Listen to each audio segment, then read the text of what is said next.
മാതാവിനെ പ്രാർത്ഥനയുടെയും സഭാത്മക കൂട്ടായ്മയുടെയും മാതൃകയായിട്ട് സ്വീകരിക്കാനും സഭ നമ്മളെ ഓർമ്മിപ്പിക്കും. പണ്ട് ഈ കൈരളി TV-യിൽ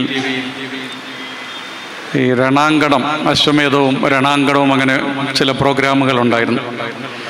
ക്വിസ് മത്സരമാണ്, റിവേഴ്സ് ക്വിസ് മത്സരമാണ്. ഉത്തരം ആദ്യം കണ്ടെത്തിയിട്ട് ചോദ്യങ്ങൾ വഴി അത് കണ്ടെത്തുന്ന GS പ്രദീപ് നടത്തുന്ന മനോഹരമായൊരു പ്രോഗ്രാമായിരുന്നു. അതിലൊരു 9ാം ക്ലാസ്സിൽ പഠിക്കുന്ന കുട്ടി വന്നു മത്സരാർത്ഥിയായിട്ട്. അപ്പോൾ സാധാരണ ഉത്തരങ്ങൾ കിട്ടാൻ പ്രയാസപ്പെടുമ്പോൾ ഒരാളെ കൂടെ കൊണ്ടുവരാം സപ്പോർട്ടിന്, ഇടയ്ക്ക് മാത്രം.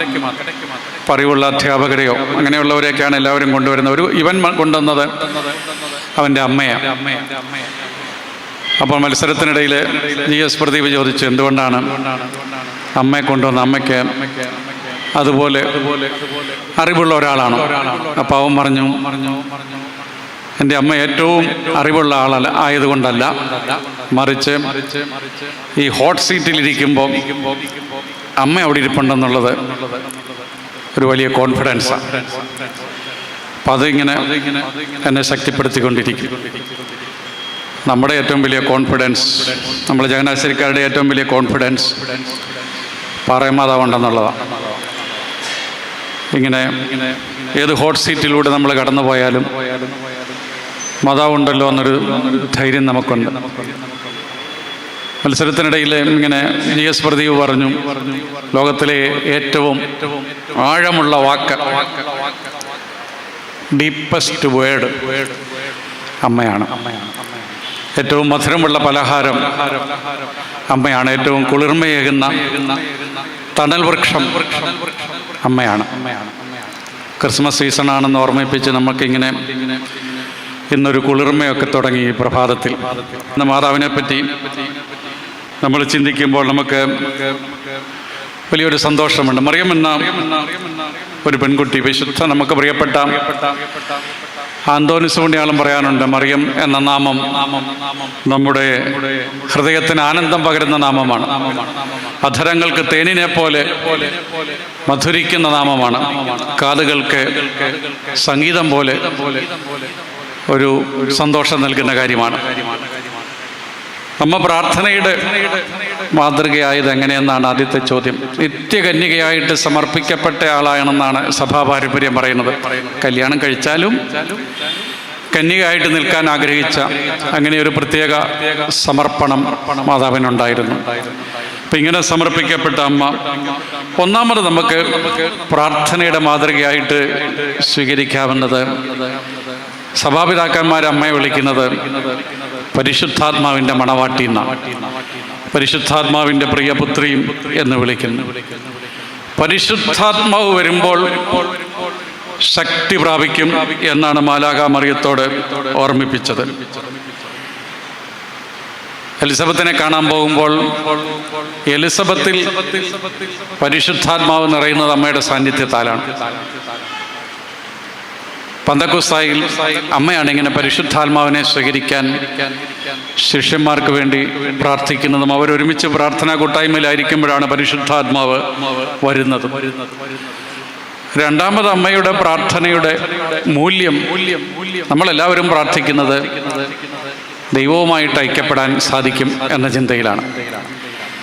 ദൈവ ഐക്യത്തിന് വേണ്ടി ദൈവവുമായിട്ടൊന്നാകാൻ സാധിക്കുമെന്ന് അമ്മ അങ്ങനെ ദൈവവുമായിട്ട് സമരസപ്പെട്ടു.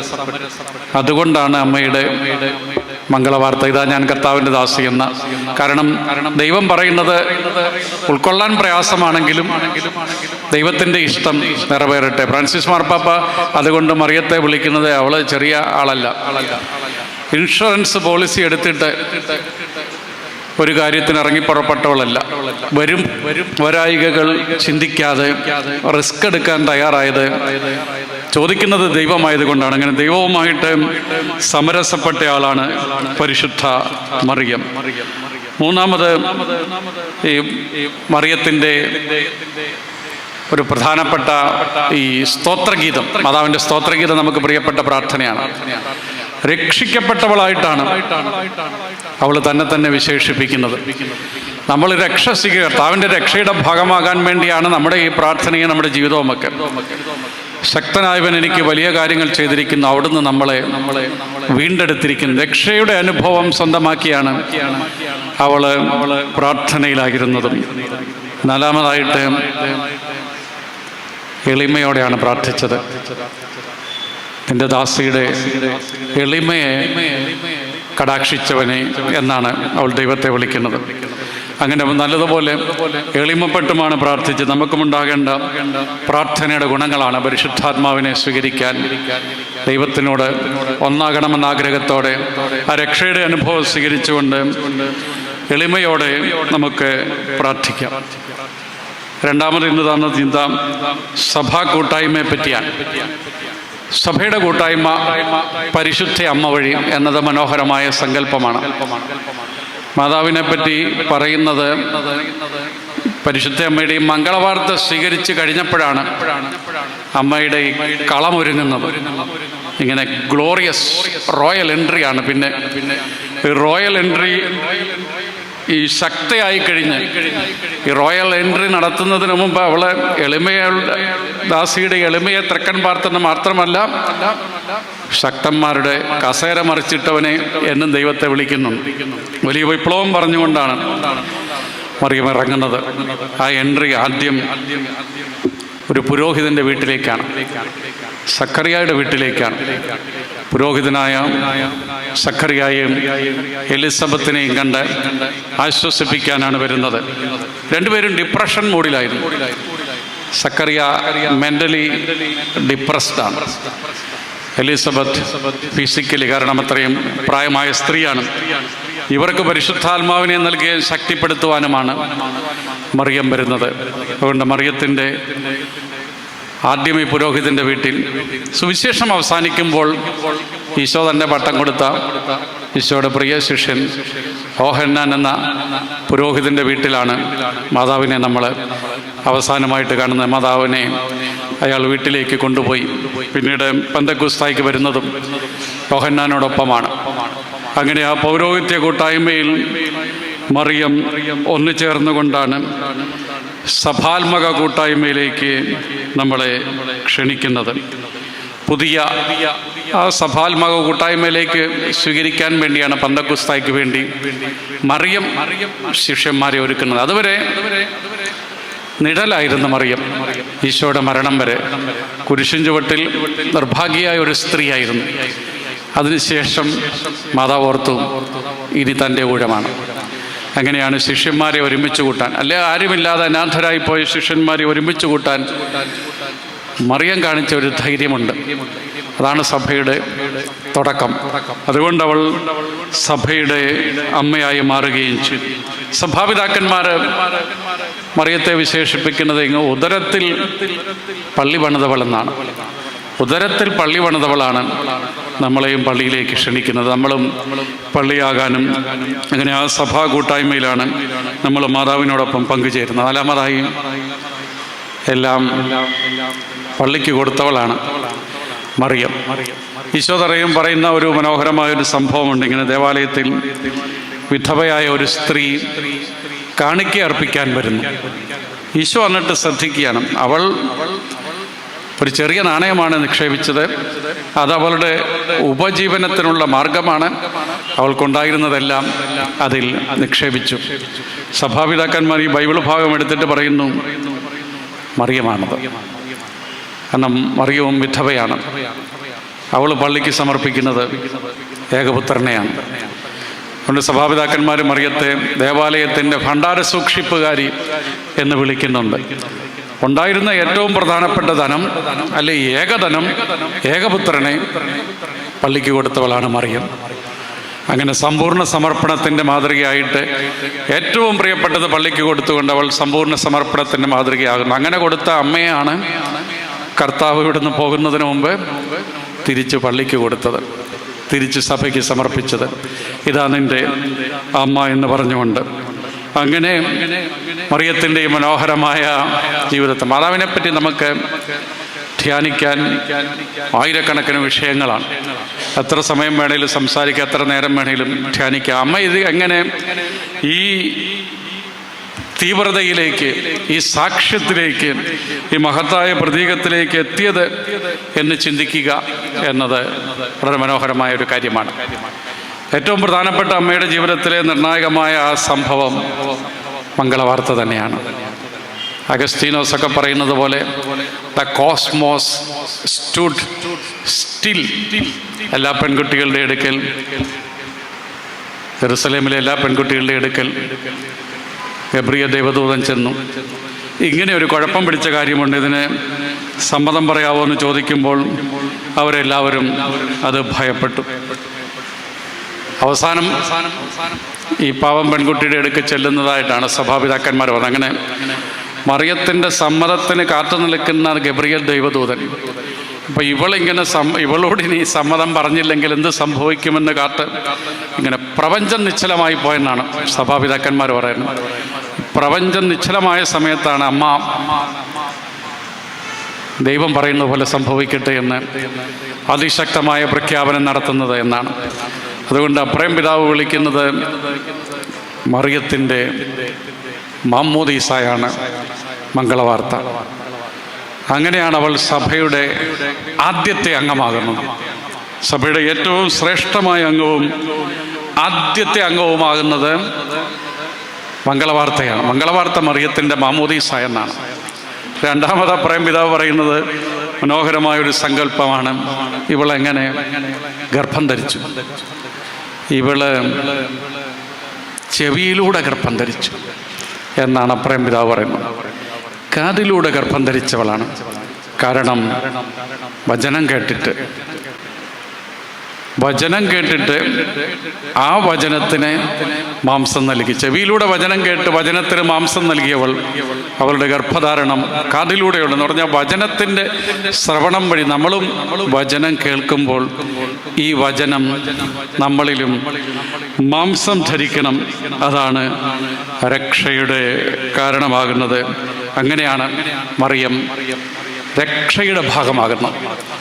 നമ്മൾ മാർപ്പാപ്പ തിരുത്തി പറഞ്ഞു എന്നത് ഒരു സംശയവും നമ്മൾ പുലർത്തേണ്ട കാര്യമില്ല.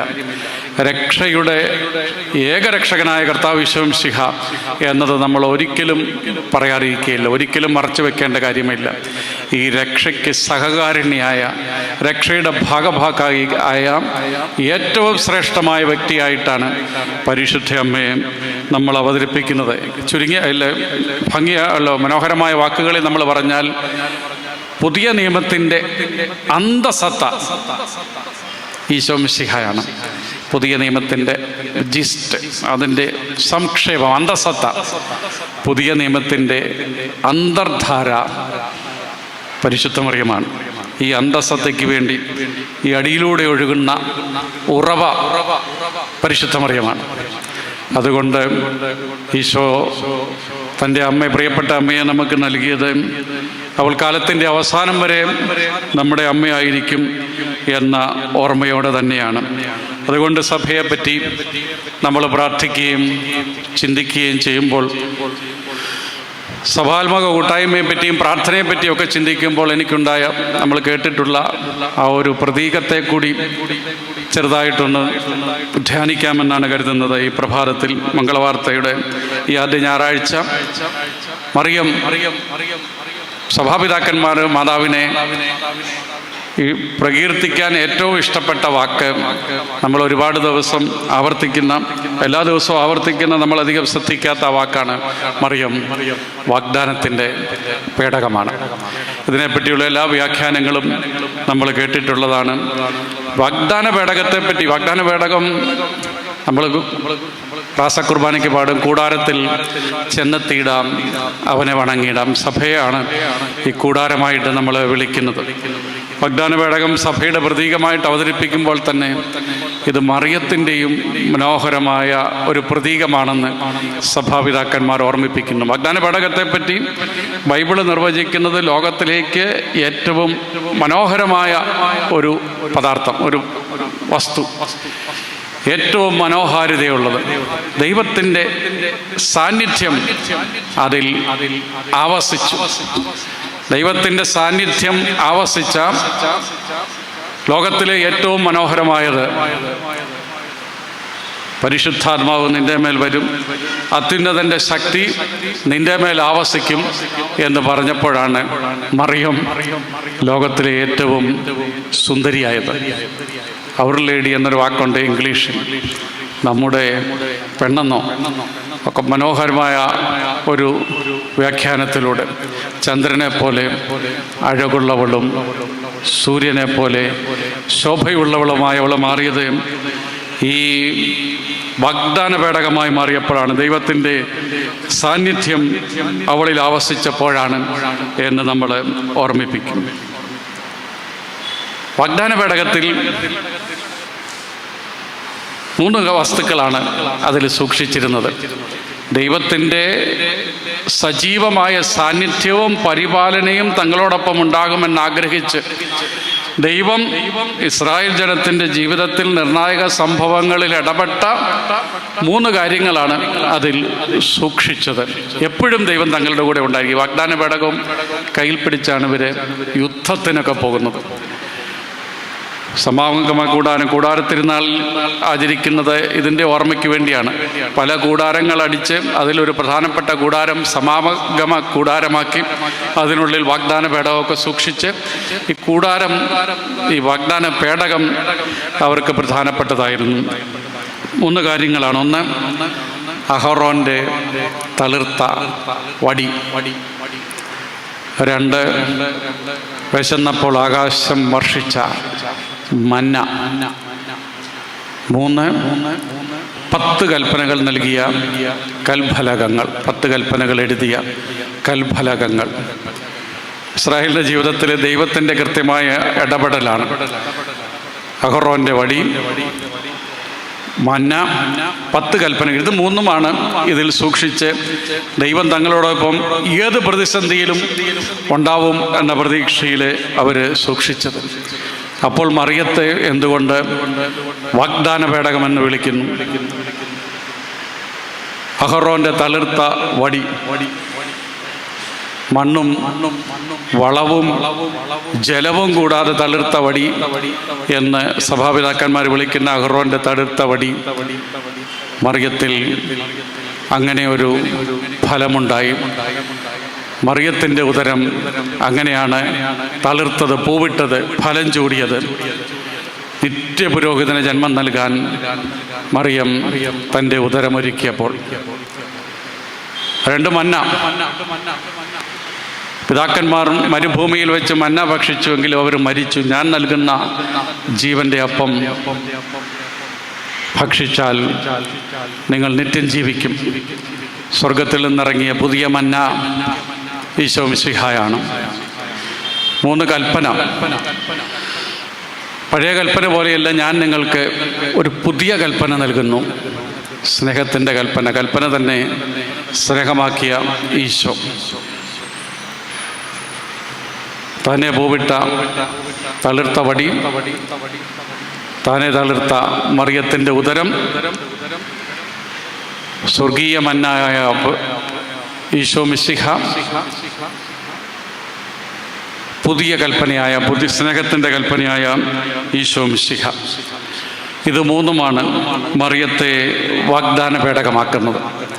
വാഗ്ദാന പേടകത്തിൻ്റെ ഈ ചരിത്രം പ്രധാനപ്പെട്ടതാണ്. പൂർണ്ണമായിട്ടും ആ ചരിത്രം വീണ്ടെടുക്കാൻ സാധിച്ചിട്ടില്ല. മോശയാണ് ഇത് ഏൽപ്പിക്കുന്നത്.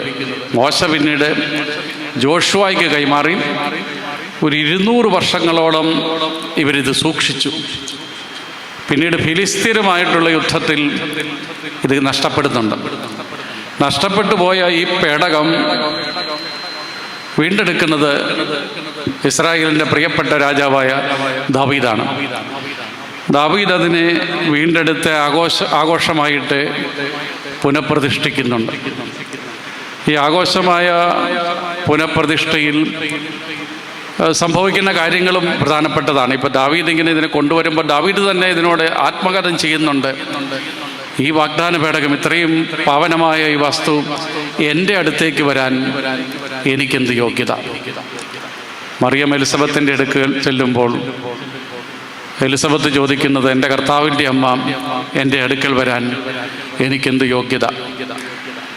ദാവീദിൻ്റെ ഈ വാഗ്ദാന പേടകം സൂക്ഷിച്ച സ്ഥലവും എലിസബത്തിൻ്റെ വീടും തമ്മിൽ വലിയ അകലമില്ലെന്നും ദാവീദിൻ്റെ കസ്റ്റഡിയിൽ ഇത് ഏകദേശം ഒരു 6 മാസമായിരുന്നു ഉണ്ടായിരുന്ന, അങ്ങനെയും കുറേ കഥകൾ അതിനോടൊപ്പമുണ്ട്.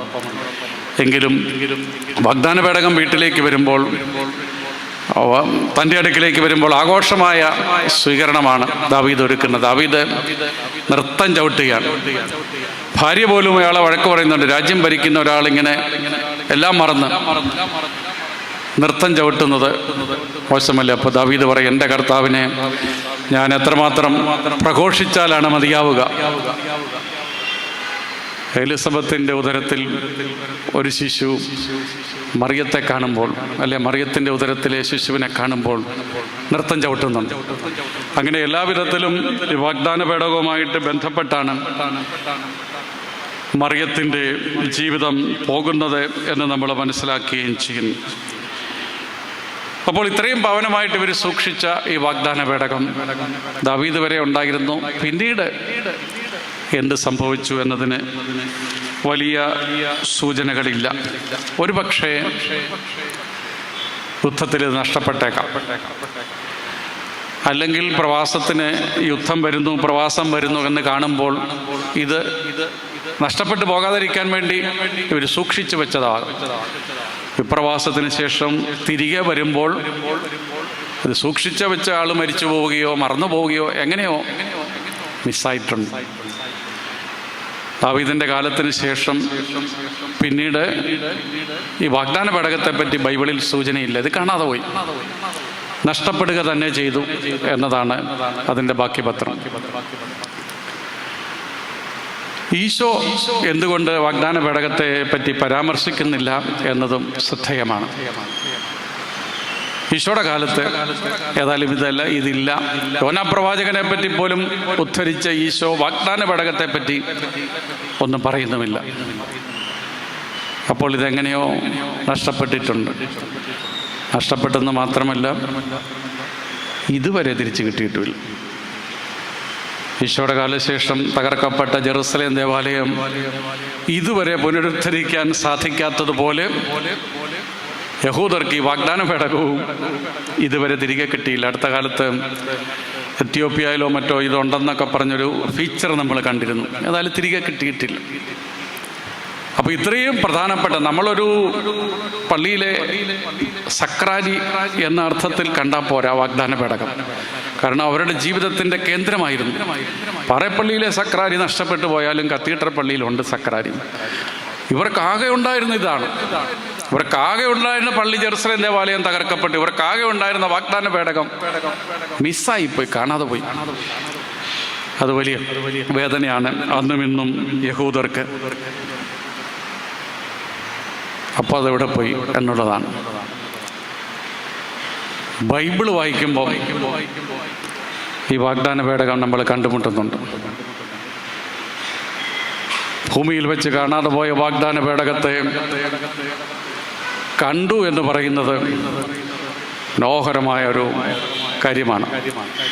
വെളിപാട് ഗ്രന്ഥകാരൻ പറയുന്നു, പത്മോസ് ദ്വീപിൽ കർത്താവിൻ്റെ സ്നേഹത്തെ പ്രകീർത്തിച്ചുകൊണ്ട് കഴിഞ്ഞിരുന്ന ഈ വൃദ്ധന്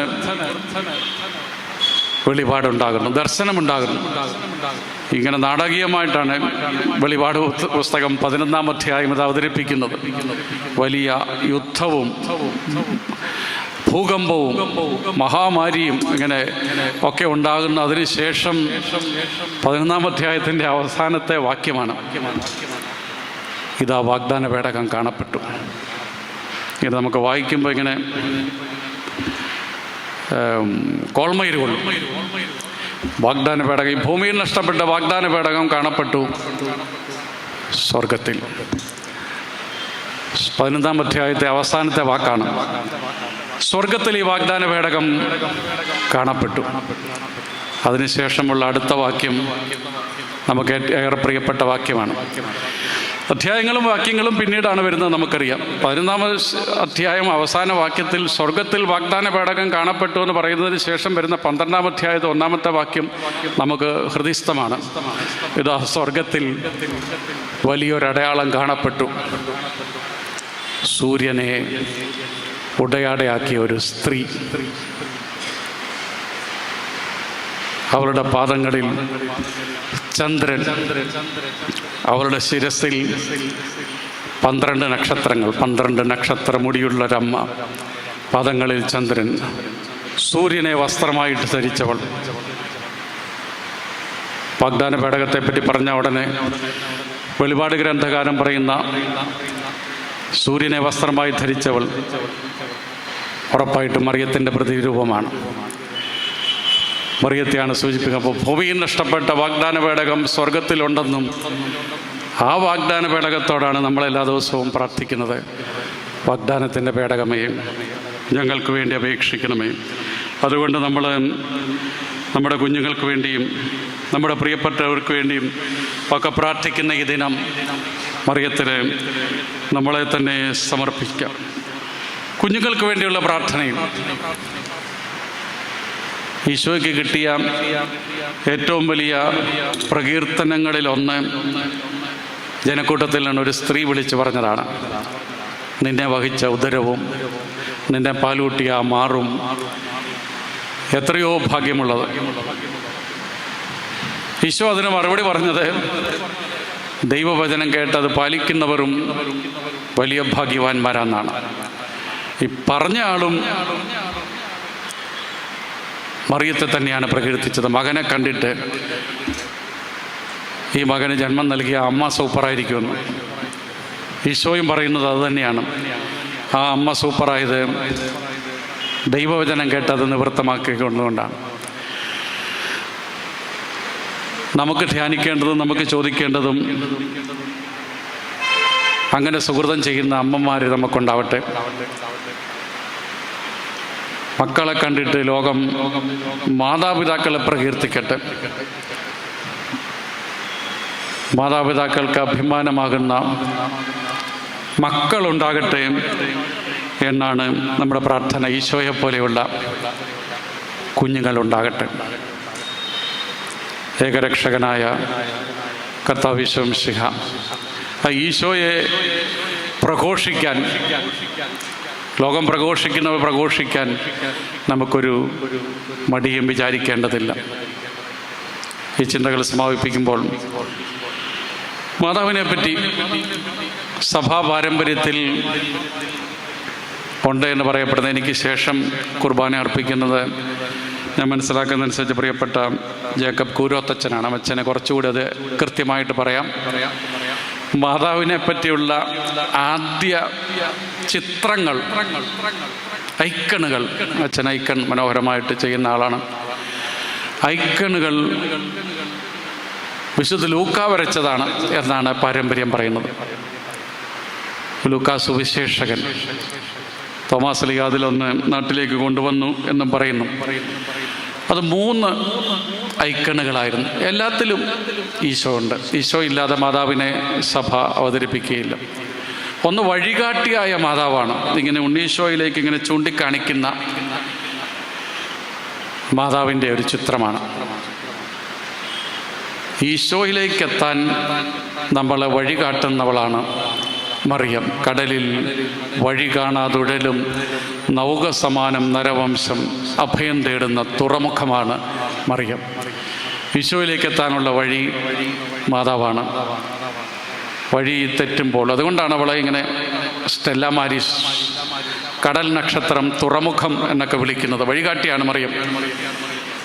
നമുക്കിങ്ങനെയും പാറമാതാവിൻ്റെ മുമ്പിൽ കൂടെ കടന്നു പോകുമ്പം നമുക്ക് ഈ ധൈര്യം തോന്നുന്നത് കൊണ്ടാണ്. അല്ല, ഇവിടെ വന്നൊന്ന് പറഞ്ഞിട്ട് പോയാൽ എല്ലാം ഓക്കെ ആണെന്ന് നമുക്ക് തോന്നുന്നത് മാതാവ് വഴികാട്ടി ആയതുകൊണ്ടാണ്. രണ്ടാമത്തെ ഐക്കണ്ണ് ലൂക്ക വരച്ചത് വാത്സല്യമുള്ള അമ്മയായിട്ടാണ്. ഉണ്ണീശോയെ ഇങ്ങനെ പരിപാലിക്കുന്ന, പരിചരിക്കുന്ന, ഉണ്ണിയെ സ്നേഹത്തോടെ നോക്കുന്ന അമ്മയുടെ ചിത്രീകരണമാണ്. ആ അമ്മ നമുക്ക് വളരെ പ്രിയപ്പെട്ടതാണ്. നമ്മളെയും സ്നേഹത്തോടെ, നിത്യസഹായ മാതാവിൻ്റെ പ്രാർത്ഥനയൊക്കെ ചെല്ലുമ്പോൾ നമ്മളതാണ് ചെല്ലുന്നത്. നമ്മളെ സ്നേഹത്തോടെ നോക്കുന്ന, നമ്മളെ കടാക്ഷിക്കുന്ന അമ്മ. ഈ ചോസൻ എന്ന് പറയുന്ന ബൈബിൾ സീരീസ് ഉണ്ട്, മനോഹരമാണ്. സമയം കിട്ടുമ്പോൾ ഇങ്ങനെ അത് കാണണം. അതിലൊരെണ്ണത്തിൽ ഇങ്ങനെ ഈശോയുടെ പരസ്യ ജീവിത സമയത്ത് മാതാവ് പരസ്യ ജീവിതത്തിൽ മാറി നിന്നൊന്നുമില്ല. ഓരോ വേള മാത്രം ഇങ്ങനെ ഊഴം കാണാൻ കാത്തിരുന്നെന്ന് പറഞ്ഞാൽ മാതാവ് ഈശോയുടെ ജീവിതത്തെ എപ്പോഴും അനുഗമിച്ച ആളാണ്. അതുകൊണ്ട് ഈശോ എന്താണെന്ന് കൃത്യമായിട്ട് മനസ്സിലാക്കിയ ആളാണ്. ഈ സീരീസിൽ ഇങ്ങനെ കാണാം, ഈശോ ഒരു ദിവസത്തെ ഈ നന്മ ചെയ്തുകൊണ്ട് ചുറ്റി സഞ്ചരിക്കുകയാണ്. രോഗികളെ സുഖപ്പെടുത്തിയും സാധുക്കൾക്ക് അഭയമേകിയും കരുണ കാണിച്ചും എല്ലാവരോടും സംസാരിച്ചും എല്ലാവരെയും ആശ്വസിപ്പിച്ചും ഒക്കെ ഇങ്ങനെ വൈകുന്നേരത്തോളം രാവിലെ തുടങ്ങിയതാണ്. ഒരുപാട് പേരെ കാണുന്ന ഇങ്ങനെ ശിഷ്യന്മാർ പതുക്കെ മടുത്തു, ഓരോരുത്തരായിട്ട് വീട്ടിലേക്ക് മടങ്ങി. അവരിങ്ങനെ വിശ്രമിക്കുകയാണ്. ഈശോ ഇങ്ങനെ അങ്ങനെ ഭയങ്കര ക്ഷീണിച്ച് അവശനായി വസ്ത്രമൊക്കെ മുഷിഞ്ഞ് തിരിച്ച് വീട്ടിലേക്ക് വരുമ്പോൾ ഇങ്ങനെ മാതാവ് വന്ന് അമ്മ വന്നാണ് സ്വീകരിക്കുന്നത്. അമ്മ ഇങ്ങനെ കാലൊക്കെ ചൂടുവെള്ളമൊക്കെ ഒഴിച്ചൊന്നും തടവിക്കൊടുത്ത് ഒന്ന് പരിപാലിക്കുന്ന മനോഹരമായ ഒരു സീനുണ്ട്. അപ്പോൾ ഈശോ അമ്മയോട് പറയുന്നുണ്ട്, അമ്മ ഇവിടെ ഉണ്ടായിരുന്നത് ഒത്തിരി നന്നായി. നമ്മളും സഭാമക്കൾ എപ്പോഴും നടത്തുന്ന ആത്മകഥമാണ്. അമ്മയുള്ളത് ഒത്തിരി നന്നായി. നമുക്ക് ഒരുപാട് വാത്സല്യവും ഒരുപാട് ആശ്വാസവും ഒരുപാട് സാന്ത്വനവും ഒരുപാട് ഇങ്ങനെ നീലമേലങ്കിക്കുള്ളിലുള്ള സംരക്ഷണമൊക്കെ നൽകുന്ന അമ്മയാണ്. മൂന്നാമത്തെ ഐക്കൺ സ്വർഗത്തിലേക്ക് കരങ്ങൾ ഉയർത്തി നമുക്ക് വേണ്ടി പ്രാർത്ഥിക്കുന്ന അമ്മയാണ്. ഒരിക്കലും നമുക്ക് വേണ്ടി പ്രാർത്ഥിക്കുന്നത് മുടക്കാത്ത ഒരമ്മ നമുക്കുണ്ട് എന്നതും നമ്മളെ ധൈര്യപ്പെടുത്തുന്നു, നമ്മളെ ശക്തിപ്പെടുത്തുന്നു. മറിയത്തിൻ്റെ ആ പ്രാർത്ഥനയിലാണ് നമ്മൾ അഭയം തേടുന്നത്. നന്മ നിറഞ്ഞ മറിയമേ എന്ന പ്രാർത്ഥന ചെല്ലുമ്പോൾ ഓർത്താൽ മതി, നന്മ നിറഞ്ഞ മറിയമേ സ്വസ്തി, കർത്താവ് നിന്നോടുകൂടെ. ഇത്രയും പിതാവായ ദൈവത്തിൻ്റെ പ്രകീർത്തനമാണ്. ഗബ്രിയേൽ ദൈവദൂതനോട് പറഞ്ഞു വിട്ടതാണ്, എൻ്റെ കൊച്ചിനെ ഇങ്ങനെ വിളിക്കണം, കൃപ നിറഞ്ഞവളെ സ്വസ്തി, നിൻ്റെ കൂടെ ഞാനുണ്ട് എന്ന് പറഞ്ഞ് വിളിക്കണമെന്ന്. പിതാവിൻ്റെ പ്രകീർത്തനമാണ് നന്മ നിറഞ്ഞ മറിയമ്മയുടെ ആദ്യ ഭാഗം. രണ്ടാം ഭാഗം, നീ സ്ത്രീകളിൽ അനുഗ്രഹീതയാണ്, നിൻ്റെ ഉദരഫലവും അനുഗ്രഹീതമാണ് എന്നാണ്. അത് പരിശുദ്ധാത്മാവിൻ്റെ കീർത്തനമാണ്. പരിശുദ്ധാത്മാവിനാൽ നിറഞ്ഞപ്പോൾ ഏലീശോ പുണ്യവതി നടത്തിയ കീർത്തനമാണ്. പിതാവിൻ്റെയും പരിശുദ്ധാത്മാവിൻ്റെയും പുത്രകീർത്തനമാണ് നമ്മൾ മാതാവിനെ പറ്റി ചൊല്ലുന്നത്. അതുകൊണ്ട് മനോഹരമായ ഒരു പ്രാർത്ഥനയാണ് മറിയം. വലയന്ത്രൻ ചുള്ളിക്കാട് പറയുന്നുണ്ട്, മറിയമ്മേ, ഈ മെഴുകുതിരിയൊക്കെ നിൻ പ്രതിരൂപങ്ങൾ, കത്തിയെരിയുന്ന മെഴുകുതിരിയൊക്കെ മറിയത്തിൻ പ്രതിരൂപങ്ങൾ. അമ്മ തന്നെ നമുക്ക് വേണ്ടിയുള്ള മനോഹരമായ പ്രാർത്ഥനയാണ്. ഈശോയുടെ ദൈവത്തിൻ്റെ സൃഷ്ടിയിലെ മാസ്റ്റർ പീസാണ് മറിയം. അമ്മയുടെ പ്രാർത്ഥന നമുക്ക് തുണയാകട്ടെ. ഈശോ നമ്മെ അനുഗ്രഹിക്കട്ടെ.